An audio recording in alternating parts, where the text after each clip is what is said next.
안녕하세요. 사랑의 전화 원격교육연수원에서 여러분을 만나게 돼서 반갑습니다. 저는 오늘 학교 상황에서 해결 중심적 상담 방법을 어떻게 적용하는가에 관해서 강의를 맡게 된 최인숙입니다. 현재 단기가족치료센터 소장을 맡고 있고요. 가톨릭대학 사회복지과에서 겸임교수로 일하고 있습니다.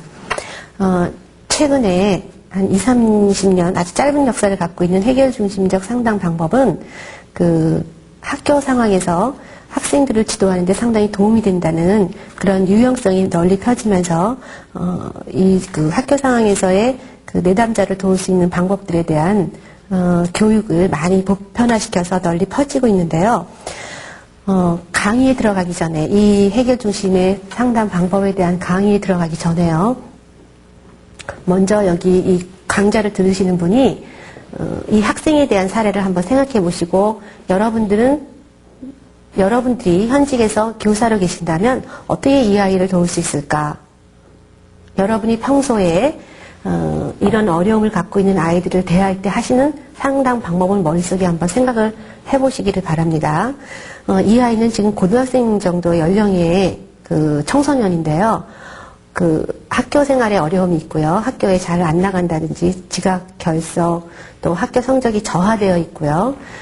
친구들과 어울려 다니면서 늦게 귀가하고 또 돈 쓰는 문제라든지 또 술 마시고 비행이라고 소위 말하는 부적응의 문제를 가지고 있는 문제 다 나타나는 그런 청소년이라는 그런 청소년을 상상하시면 됩니다. 더불어서 부모님과 그런 문제를 아주 갈등이 많은데 특히 아버지하고 사이가 많이 안 좋아요. 그래서 부모님은 이 아이를 돕기 위해서 여러 차례 치료기관이라든지 상담기관을 보낸 적이 있는데 그럴 때마다 기관에 있는 선생님들하고 사이가 굉장히 나쁘고 적절한 치료를 받고 끝나는 것이 아니라 중간에 도중하차한 경우가 아주 많았어요. 그러던 중 그 아이는 부모님하고 갈등이 많은 상태에서 특히 아버지하고 어느 날 실갱이를 하다가 문제가 생겼어요. 그래서 청소년 아이가 아버지가 자기를 고의적으로 때렸다고 아동학대센터에 신고를 했습니다. 그래서 신고센터에 있는 상담 선생님과 경찰과 의료진이 아이가 진술한 대로 아버지가 고의적으로 아이를 머리를 때렸기 때문에 머리에서 피가 나고 외상이 있는지를 체크를 해봤지만, 점검을 해봤지만, 의료진이 보기에도 의료상에 아무런 문제가 없었고, 경찰의 진술에서도 마찬가지였고요. 그래서 아버지는 대단히 화가 났어요. 그러니까 아이 말이 거짓말이고, 나는 그 아이와 귀가 시간과 용돈 문제 때문에 아이랑 실갱이 하다가 우발적으로 아이를 벽으로 밀었다. 그렇게 이제 아버지는 말을 하면서 대단히 화가 난 상태에서 지금 아이를 집에 데려가면 아이를 이렇게 때리거나 화를 내게 될 것 같으니까 잠시 동안 아이가 딴 데 거처를 하기를 바랬어요. 그래서 지금 그런 상태라고 생각하면 여러분이 지금 그런 시점에 있는 상담하시는 분이라면 지금 이 아이한테 어떻게 이야기를 하실 건지 한번 좀 잠시 생각을 해보십시오. 주변 상황도 상상을 하시면서요. 아이는 굉장히 억울해하고 항상 아버지가 자기를 미워하고 있고 많은 어른들이 자기를 싫어하고 미워한다라고 생각하고 있는 그런 아이고요. 자기는 분명히 아버지가 자기를 고의적으로 때렸기 때문에 아동학대라고 생각하고 있고요. 어른들은 자기 말을 믿어주지 않는다고 생각하는 그런 상황입니다.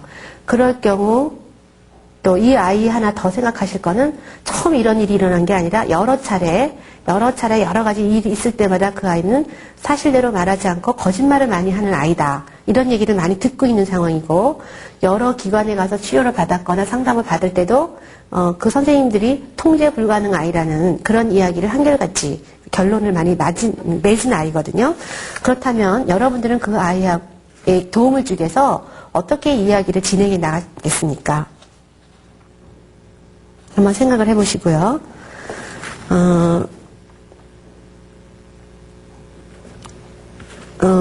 저는요, 이런 경우에 해결 중심에서 상담자는 어떻게 상담하는가, 거기를 중심으로 이야기를 진행하려고 합니다. 아동학대, 실제 있었던 사례인데요. 아동학대 센터에 있는 선생님이 이 아이와 면담을 했는데, 이 아이는 자기를 아버지 말대로 집이 아닌 다른 곳을 보내면 자기는 뛰쳐나오거나 자살하거나 이러겠다고 얘기를 하고 실제적으로 그 아이는 그동안 부모님이 보낸 기관에서 제대로 있은 적이 별로 없다고 아까 말씀드렸죠. 그래서 아동학대 신고센터에 있는 선생님이 굉장히 난처한 상황이 됐어요. 아이를 도우려고 하는데 아이하고는 팽팽한 어떤 그런 협조적인 관계가 이루어지지 않기 때문에, 그 해결 중심의 상담을 하고 계시는 분인데요. 지금 제가 사례를 말씀드릴 선생님은요, 김인수 선생님이시라고요. 영어 이름으로는 인수 김버그라고 합니다. 한국 분이시고요. 이 해결 중심의 상담 방법에 대한 실천적인 기법, 아주 실제적인 방법을 개발하시고 훈련하시는 세계적인 분이세요. 그 선생님한테 자문을 구했어요. 아까 그 사례에 대해서 이 아이를 도우려고 하는데 아이하고 상담진이나 어른들하고 팽팽하게 이렇게 맞서는, 소위 말하는 상담에서 저항이라는 관계가 자꾸 이루어지고 문제의 실제적인 해결로 들어가질 못한다. 어떻게 하면 이 아이를 도울 수 있을까? 그렇게 얘기했을 때 김인 선생님이 그 아이랑 아동학대 선생님이랑 상담하는 그 대화 나누는 거를 옆에서 지켜보고 있다가 이 선생님이 이렇게 이야기를 진행합니다. 여러분들은 제가 김인 선생님과 그 청소년과 일어나는 그 대화를 들으실 때 그 자료집을 보지 마시고요. 머릿속에서 한번 생각을 하면서 들으세요. 아, 해결 중심적 상담은 기존에서 갖고 있는 상담이랑 뭐가 다른가? 아까 그 사례에 여러분이라면 어떻게 질문할 것인가? 제가 아까 요청을 했었는데 그거와 뭐가 다른가? 어떻게 아이하고의 면담이 진행이 되는가? 여기에 초점을 두고 들어주시기 바랍니다. 선생님이 이렇게 물어봤어요. 상담자가. 나는 여기 앉아서 내가 얼마나 좌절하고 있는지에 대해서 듣고 있었어. 만일 내가 내 마음대로 할 수 있다면 생활이 어떻게 달라지기를 원하니? 그 청소년이 화를 막 내요. 난 집에 가고 싶다고 말했어요. 아무도 날 집에 가게 하지 않아요. 그래. 난 참 혼란스러운데 집에 가는 것이 어떤 부분이 너에게 그렇게 중요하니? 그 학생이 난 부모하고 함께 살고 싶어요. 위탁가정이 아니고 난 연면이 집이 있단 말이에요. 아, 그렇구나. 집에 가는 게 너에게 매우 중요하구나. 너희 부모님도 네가 이렇게 집에 가는 게 중요하다는 거 아시니? 내 말은 부모님도 내가 부모님과 함께 사는 게 너에게 얼마나 중요한지를 알고 있냐고. 나는 부모님을 사랑해요. 부모님도 알아야 되는데. 부모님이 그것을 안다고 생각하니? 부모님이 잘 모르시는 것 같은데. 부모님은 내가 부모님을 얼마나 사랑하고 또 부모님하고 살고 싶어 하는지를 알기 위해서는 어떤 일이 일어나야 한다고 말씀하실 것 같아. 난 집에 가고 싶어요. 그래, 내가 진짜 집에 가고 싶어 한다는 걸 알 수 있겠어. 그러면 어떻게 하면 내가 집에 갈 수 있을까? 내 생각에는 내가 집에 가기 위해서는 어떤 일이 먼저 일어나야 할까? 부모가 내가 집에 와도 된다고 해야겠죠. 그러나 부모님은 화가 나서 그런 말 안 하실 거예요. 그래, 오늘 부모님이 너에게 몹시 화가 나 있다는 걸 알 수 있겠구나. 그럼 부모님이 네가 집으로 돌아올 수 있으려면 무엇이 지금하고 달라야 한다고 말씀하실 것 같아? 부모님은 항상 내가 전부 모든 게 내 잘못이라고 생각해요. 하지만 정말 아버지가 날 때렸다고요. 그래, 내가 아버지가 널 정말 때렸다고 믿는다는 걸 알겠어. 그러면 내 생각에 내가 집에 갈 수 있기 위해서는 어떤 일이 일어나야 한다고 생각하니? 부모님은요, 내가 잘못을 빌고 부모 말을 잘 듣겠다고 약속해야 한다고 하실 거예요. 만약에 내가 잘못을 빌고 부모님 말을 잘 듣겠다고 약속한다면 부모님이 네가 한 그 말을 믿을 가능성이 얼마나 있어? 아버지가 정말로 나에게 화났다는 거 알아요. 그럼 부모님이 너를 집에 다시 오도록 하기 위해서는 내가 부모님이 혹시 여기 계셔서 내가 부모님한테 아드님이 대개 자녀가 집에 오도록 허락하기 위해서는 어떤 일이 일어나야 됩니까? 라고 묻는다면 네 생각에 너희 부모님은 뭐라고 말씀하실 수 있을 것 같아? 난 아버지가 화가 가라앉을 때까지요 며칠 기다려야 할 거예요. 그리고 나서 부모님께 잘못을 빌어야 해요. 부모님의 마음이 가라앉을 때까지 며칠 동안 기다리고 부모님께 용서를 빌어야 할 필요가 있다고 생각하는구나. 그러면은 부모님이 화를 가라앉을 그 며칠 동안, 그 적절한 시기 동안 너는 무엇을 해야 한다고 생각하니? 매일 학교를 계속 다니고요. 규칙을 지키고요. 부모님과 부드럽게 이야기하고요. 아무것도 요구하지 않고 그래야 한다고 생각해요. 전요, 내 친구의 엄마랑 잘 지내는 방법 알아요. 저는요, 그 며칠 동안 제 친구 집에 가 있으면 좋겠어요. 제 친구 어머니는요, 필요하면 얼마든지 와 있어도 된다고 말씀하셨어요. 와, 그래. 굉장하네. 그분들이 너를 현명한 아이로 생각하는 것 같은데, 그러면 네 친구 어머니가 어떻게 해서 너를 집에 오라고 했니? 너의 그 친구네 가족하고 함께 있어도 된다고 말했는지에 대해서 얘기해 줄 수 있어? 나는 참 궁금한 게, 누구라도 15살짜리 아이를 또 데리고 있기를 원하지 않을 건데 말이야. 내 친구 엄마 참 좋은 분이에요. 저는 내 친구 엄마 참 좋아해요. 저는요, 종종 설거지도 돕고요, 식탁도 정리하고 여러 가지 일을 해요. 제 친구 집에 있을 때는 무척 편안하고요. 그리고 그 친구 엄마는요, 제가 많은 일을 도와드렸다면서 내가 필요하면 얼마든지 와서 있으라 그랬어요. 정말로? 난 믿을 수가 없는데, 10대라면 어질르기가 있은데 말이야. 누가 10대가 더 집에 와 있기를 원하지 않는데? 어째서 그렇게 했니? 웃으면서 그 학생이 그래요. 그래요. 나도 마찬가지예요. 하지만요, 전 친구 집에 있을 때는 어떻게 행동해야 되는지 알아요. 제가 지금까지 김 선생님과 학생과의 대화를 여러분들한테 읽어드렸는데요. 여러분이 생각하신 거, 여러분이 동전에 상담하실 때 생각하신 거랑 뭐가 다른 것 같으세요? 아마 혼자서 여러 가지 생각하실 거예요. 이것이 이제 해결 중심의 상담 방법이라는 건데요. 그럼 지금 구체적으로 제가 여기에 대해서 말씀을 드릴게요. 보통 우리가 어떤 문제가 생기면 가장 큰 차이가 지는 것, 해결 중심의 상담에서의 가장 큰 차이라는 것은 보통 문제가 생기고 어려움이 생기면 기존에서 갖고 있는 대부분의 상담은 그의 문제가 왜 일어났을까? 원인에 대해서 많이 생각합니다. 무엇이 문제이고 어떤 점이 얘가 부족한 것이고 혹시 또 얘가 발달 단계, 그동안 성장하는 그 과정의 발달 단계에서 어떤 부분이 결핍되어 있는가, 그래서 어떤 부분을 보완해야 되는가, 그런 쪽에 생각을 많이 하죠. 그래서 우리가 처음에 질문을 그런 사고에 입각한다 그러면 문제가 뭐지? 언제부터 얘가 이랬죠? 어떻게 이런 문제가 이렇게 심각하죠? 너는 왜 아버지가 너를 미워한다고 생각하니? 왜 모든 사람이 너를 미워한다고 생각하니? 왜 아버지가 널 때렸다고 생각해? 뭘 보고 아버지가 미워한다고 생각? 하여튼 이 문제에 대해서 구체적으로 사정하려고 하는 질문들을 많이 할 겁니다. 그러니까 다시 말하면 기존의 상담에서 쓰는 그 가장 중요하게 생각하는 질문에서의 차이점은 Why라는 질문을 많이 하죠. 왜?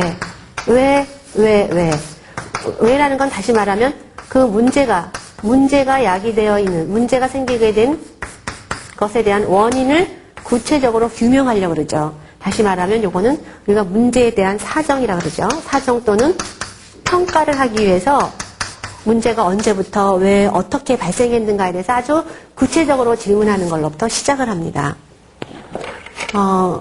해결 중심의 상담의 차이점은 여러분 다시 한번 기억을 해보시면 이런 질문을 전혀 하지 않고 만약에 내가 내 마음대로 할 수 있다면 내 생활이 어떻게 달라지기를 원하니?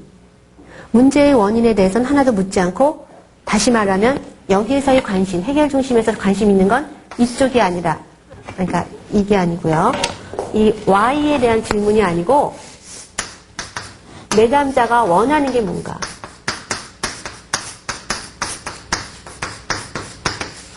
원하는 것이 무엇인가? 다시 말하면 내담자가 중요하게 생각하는 것이 뭔가?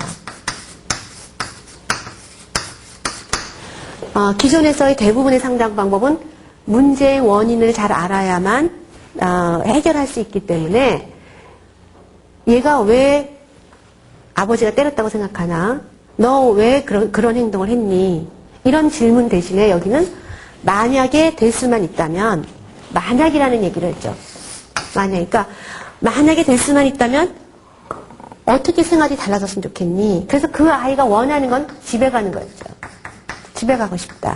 그러니까 다시 말하면은요, 해결 중심이 여기서 이제 보여주는 그 가장 근본적인, 가장 중요한 원리가 나오는 것이 문제의 원인을 잘 규명한다고 해서 해결책이 나온다고 보지를 않는 거죠. 문제의 원인과 해결책은 별개이기 때문에 더 쉽게 문제를 해결할 수 있는 해결책을 구축할 수 있는 방법은 모든 사람들은 자기 자신에 대해서 가장 잘 알고 원하는 걸 잘 알기 때문에 자기가 가장 원하는 게 뭔가, 중요하게 생각하는 것이 무엇인가를 알아서 그것을 성취할 수 있도록 돕는 것.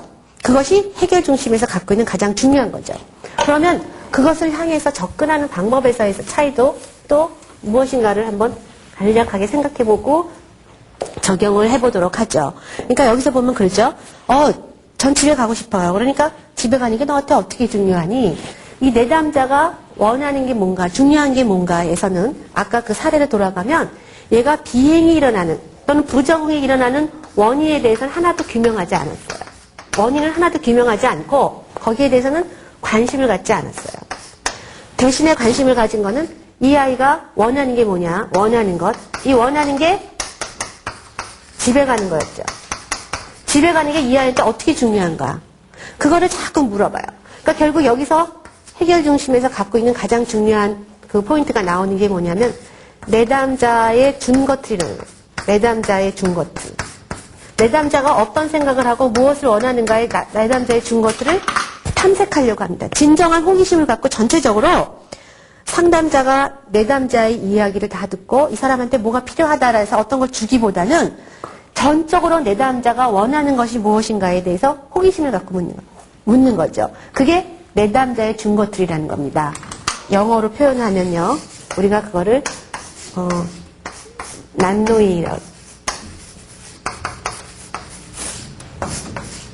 난노잉 포스처라고 그래서 영어로 말하면 알지 못하는 자세다. 그렇지만 이걸 의역하면 우리는 이렇게 말합니다.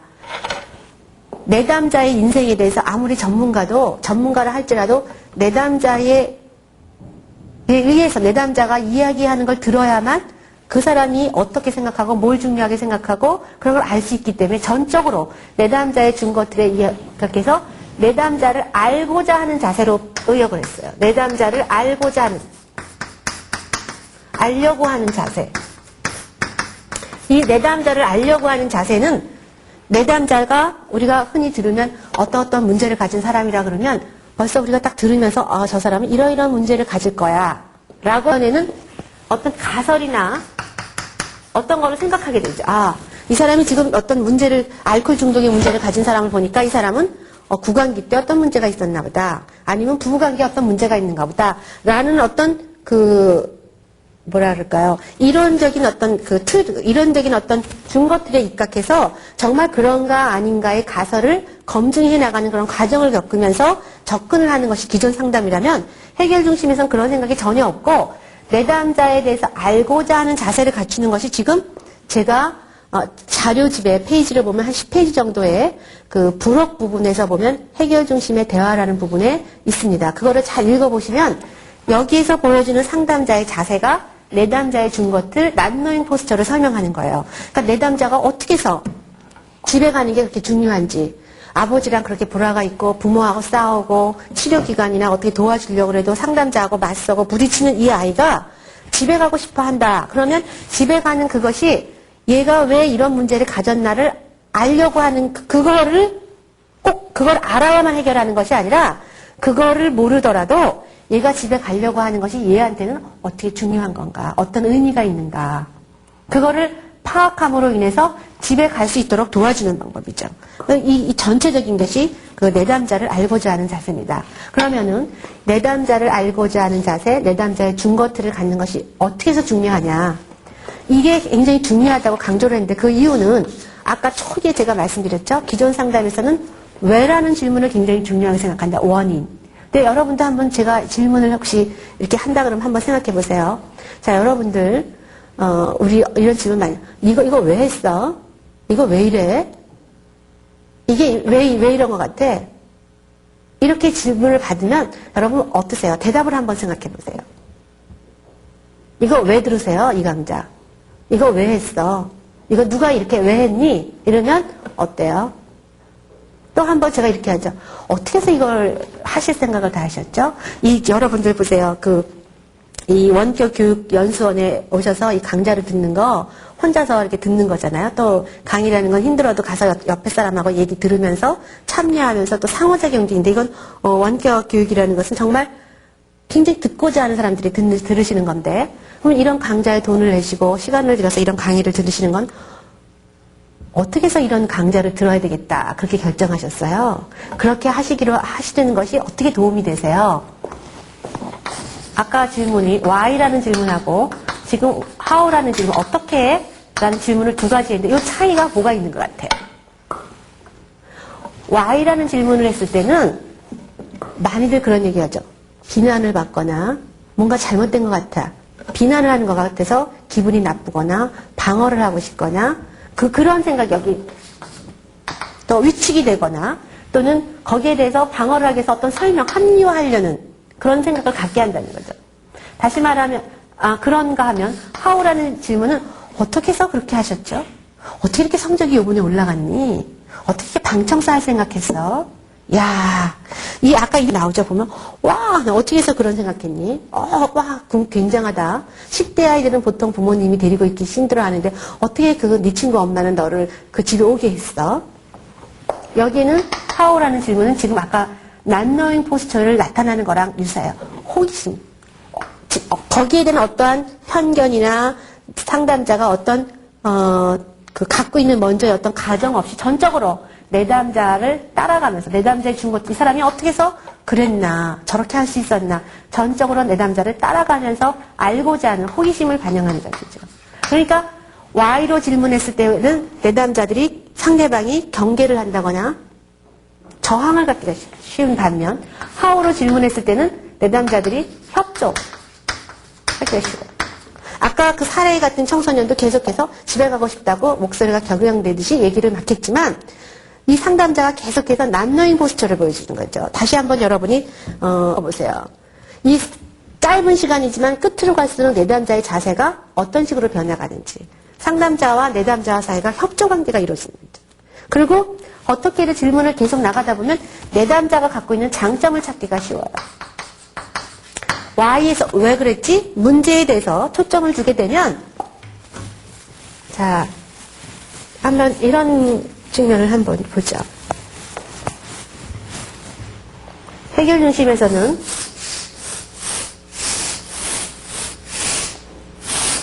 좀 그림이 그러네요.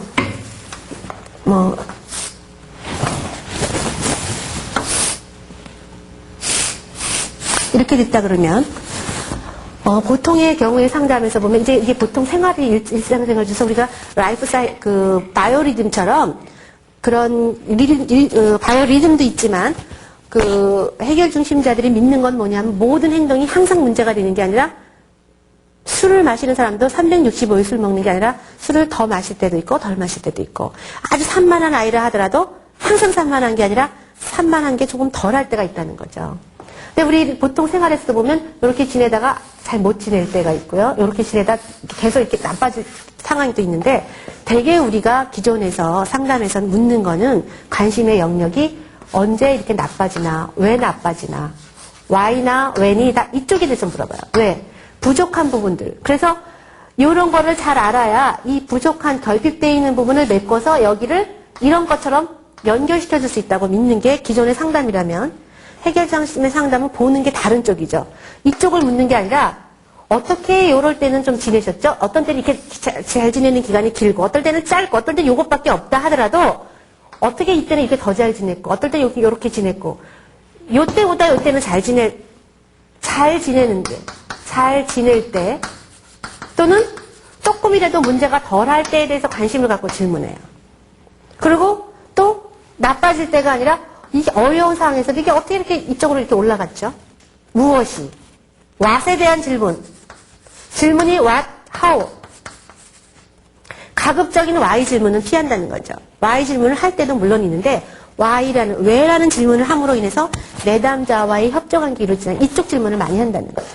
이 잘 지낼 때 조금이라도 나을 때를 질문하는 그게 더 문제를 해결하는데 더 효과적이라고 믿는 거는 한 예를 들면 이런 거 있죠. 제가 지금 설명드리는 것은 자료집에 보면 해결 중심의 원리 부분이 다 포함되어 있는 여러 부분들이에요. 그거를 지금 섞어서 하니까 여러분들은 전체 자료를 한번 쭉 읽어보시면 더 도움이 될 것 같아요. 저는 1시간 안에 설명과 사례와 예를 들다 보니까 이렇게 연결시켜서 여기저기 연결시켜서 할 테니까 여러분들은 자료를 처음부터 끝까지 읽으시면 훨씬 더 이해할 수 있게 자료를 상세하게 써놨거든요.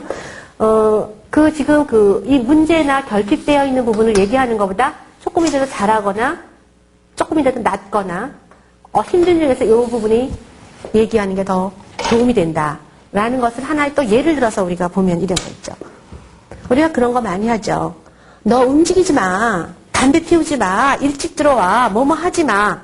대개의 경우는 기존의 상담은 왜라를 물으면서 문제의 결핍 부분을 묻고 이 부분을 알아야만 이 부분처럼 이 부분을 메꿔서 또는 이 문제 행동을 소거시키죠. 없애려고 하는 거죠. 담배 피우지 마. 움직이지 마. 뭐뭐 하지 마. 하지 마. 하지 마. 하지 마. 근데 그렇게 하는 목적은 산만한 거 대신에 집중하게 하려고 하는데 사실은요. 실제적으로 우리 삶 속에서 그게 어떤 영향을 가지냐면 간단한 예를 들면 이런 거 있죠. 자, 지금 여러분 강좌를 들으시는 분도 제 질문을 들으시면서 한번 생각해 보세요. 지금부터 여러분들이 머릿속에 핑크색 코끼리 생각하지 마세요. 자, 지금 머릿속에 어떤 생각이 들으십니까? 핑크색 코끼리 생각하지 마시라고요. 아마 여러분 머릿속에 핑크색 코끼리 생각날 거예요. 하지 말라 그러면 더 생각나거든요.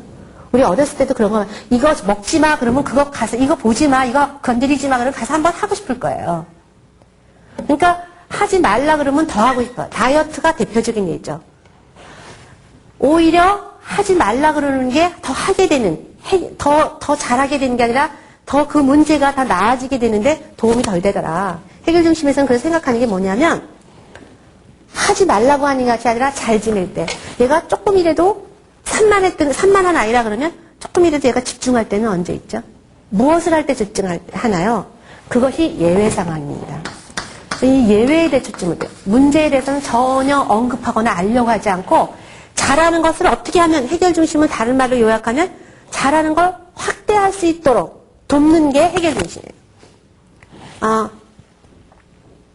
얘가 지금 말끝마다 말대답하는 어떤 자녀가 있다. 학생이 있다. 그러면 지각을 하는 아이가 있다. 그러면 선생님 현장에서 아주 이거 간단하면서 효과가 있을 수 있는 부분이 얘가 조금이라도 숙제를 잘해올 때는 언제지? 선생님이 말할 때 말대답을 잘할 때가 언제지? 예외 상황을 포착하세요. 이건 학교 상황에서 아주 유용한 질문 방법이에요. 선생님이 너 왜 이러냐? 저랬냐? 얘기하면 선생님 위축되어 하고 선생님 피하려고 그러고 그러죠. 그거는 도와주려고 하는 걸로 더 멀리 쫓아버리는 효과가 돼요. 그런데 오히려 거꾸로 선생님이 관찰을 하시는 거예요. 제가 정말 제 어떤 행동을 보니까 지금 제가 학교에서 친구들을 괴롭히고 좀 힘들게 하는구나. 저 녀석 저러면 안 되는데 불러다가 야단을 치거나 타일러 지면 그 문제가 경험들이 많이 있으실 거예요. 그게 도움이 되시는. 그게 어떻게 도움이 되세요? 실제적으로 도움이 되시나요? 관찰을 한번 해보세요. 그럴 때 예외라는 걸 다시 말하면 제가 친구들을 때리거나 아주 폭력적인 아이인데도 그런 문제가 아까 제가 드린 것처럼 문제가 항상 있는 게 아니라 문제에 대한 항상 예외가 존재한다 그랬거든요. 가만히 관찰을 해보면 어떤 아이를 감싸거나 어떤 아이들한테는 아주 태도가 아주 점잖거나 부드럽거나 싹싹하거나 선생님한테도 그래요. 어떤 선생님한테는 아주 싸납거나 아주 공격적인 애가 어떤 선생님 말은 잘 들어요. 그러니까 예외라는 것은 사람, 누구에게, 언제, 뭐 어떻게 다른가 그걸 관찰하시면은 그것이 결국 뭐냐면 하우에 관계되는 거예요. 예외가 존재하는데 어떻게 걔가 그렇게 달리하나. 어떤 말썽쟁이 학생이 하나 있었어요. 근데 그 학생이 지금 말씀드리는 것처럼 말 안 듣고 큰 소리 내고 복도에서 꽝꽝 뛰고 선생님이 말하면 거짓말하고 반발하고 그러는데요. 그런 애가 어떤 아이에 대해서는 굉장히 부드럽게 대하고 어떤 선생님한테는 태도가 다른 거예요. 그 선생님한테는 어떻게 다른가? 선생님의 아이를 대하는 태도가 다를 수도 있죠. 예외 상황이. 어떤 선생님들 중에서도 학교에서 골치 아픈 문제야 이런 애에 대해서 어떤 선생님은 그런 애를 잘 다루는 선생님이 계세요. 그럼 거기서 배우는 쟤를 대할 때는 어떻게 대해야 되는가? 예외죠. 예외 상황 속에서 또 아이들도요.